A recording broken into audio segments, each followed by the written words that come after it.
habari yani ndiro zita chirimba tinashe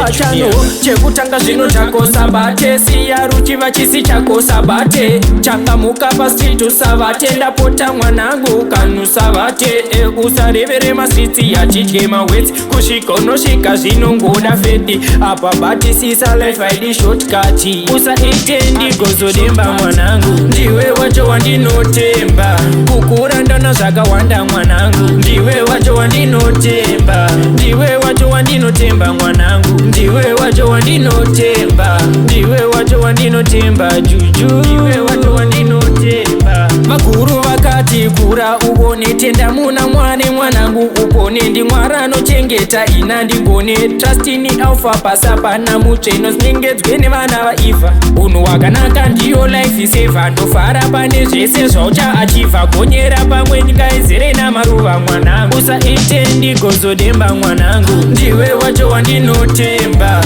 kukura ndona zvakawanda mwanangu ndiwe wacho wandinotemba ndiwe wacho wandinotemba mwanangu ndiwe wacho wandinotemba ndiwe wacho wandinotemba juju ndiwe wacho wandinotemba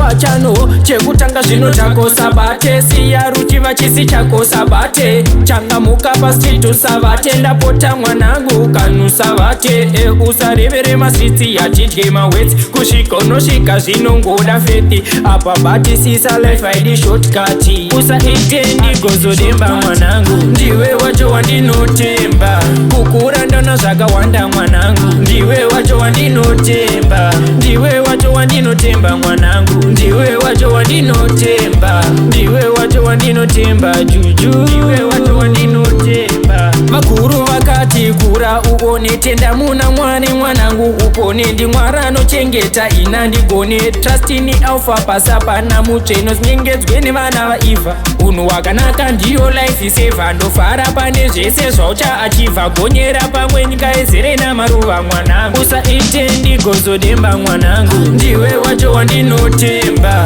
kukura ndona zvakawanda mwanangu ndiwe wacho wandinotemba ndiwe wacho wandinotemba mwanangu ndiwe wacho wandinotemba ndiwe wacho wandinotemba juju ndiwe wacho wandinotemba